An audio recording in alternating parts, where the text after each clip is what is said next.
Hello all, I just want to welcome you in. Real quick, let me go over this with you. In your box you should have found 25 of these. You would see some that have the gray with the white triangles and some with gray with the red triangles, but there's 25 of these in total. They're all around the average size of 10 by 9, 10 inches wide, 9 inches tall. Some of them may be about 10.5 inches, which is a good thing, which gives a little bit better coverage left to right across the face.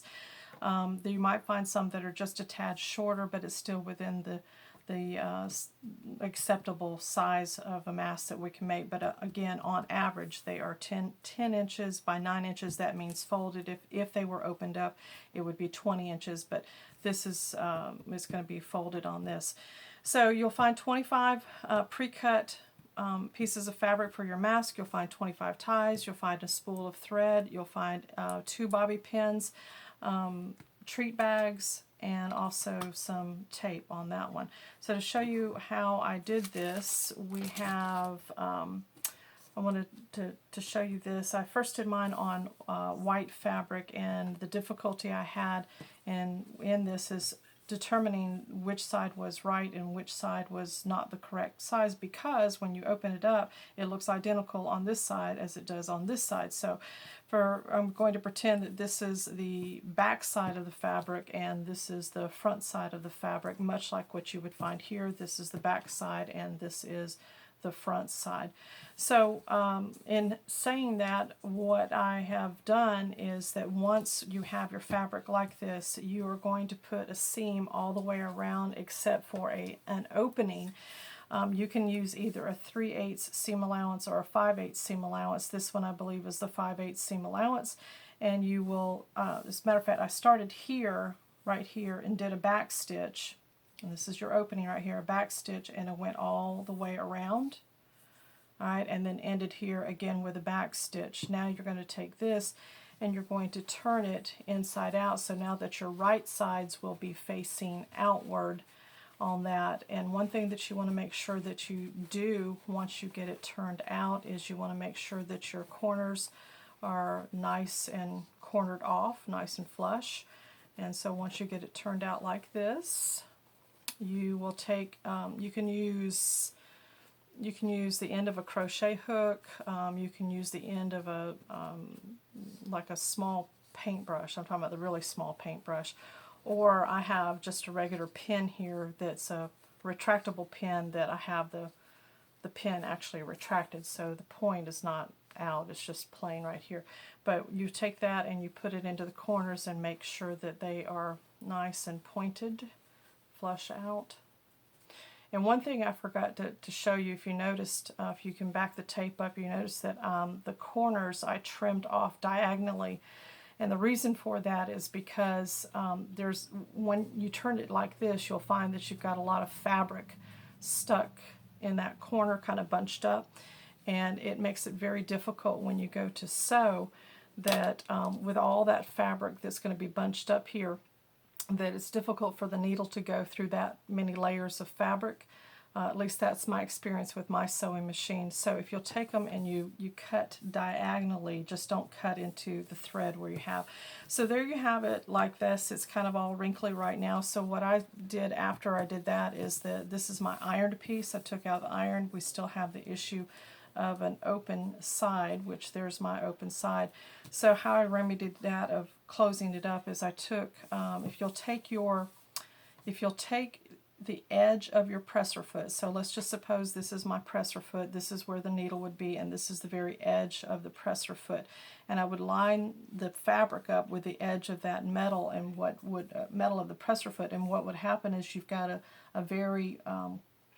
seam very close to the edge, and that's all you need, and that will take care of that opening right there, or wherever I had the opening. Here it is. Take care of that opening.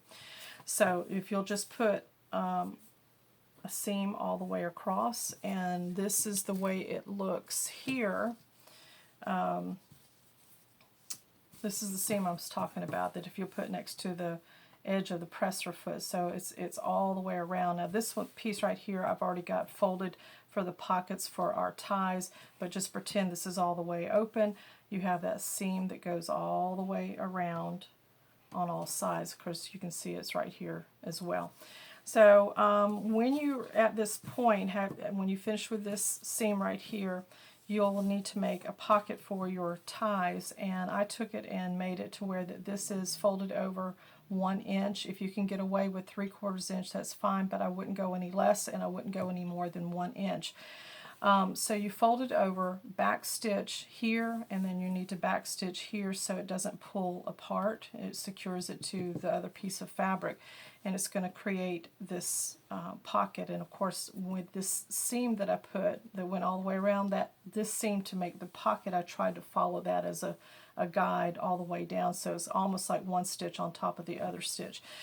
So once you have that, then you will need to take your bobby pin. If you'll notice, of course, I've got one side threaded already.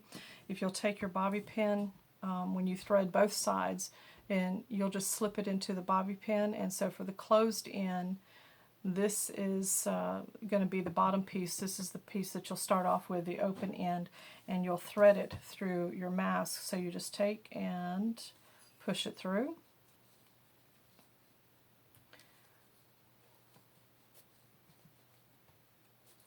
And if any of you have any suggestions or you see something that's better, just keep in mind I'm not a professional seamstress. I do it as a hobby. I probably lack in some terminology, so you'll just have to forgive me. I'm just telling you the best way I can communicate to you. So if you notice, I threaded all the way through, took the bobby pin off, and you can continue to pull and make sure that these are probably even at the very end.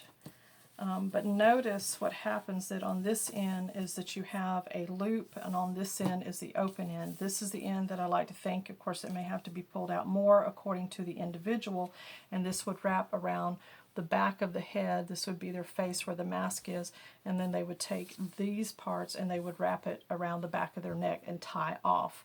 So that's how that works. Obviously, they wouldn't put it on their face that it would be fully open like this. What they will need to do is they will need to cinch it. So it goes something like this on both sides.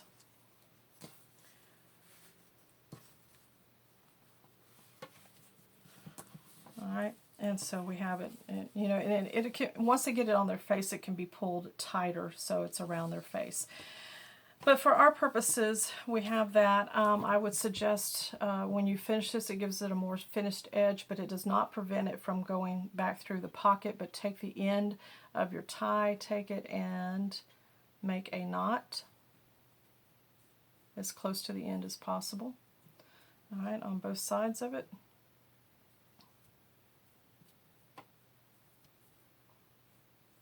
Okay, so we have that, so it's knotted. Then I would take the ends, fold them inward, something like this, and over.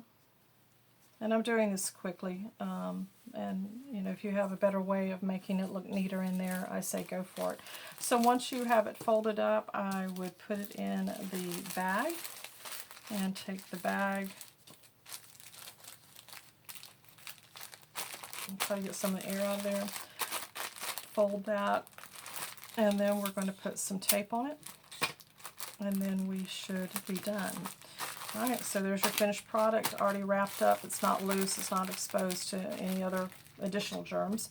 So if you have any questions, please send me an email. If you have any suggestions, again, share with the group. If you know things better than I do, please, I'm open, I'm all ears. Again, I'm not the expert, I just do this as a hobby.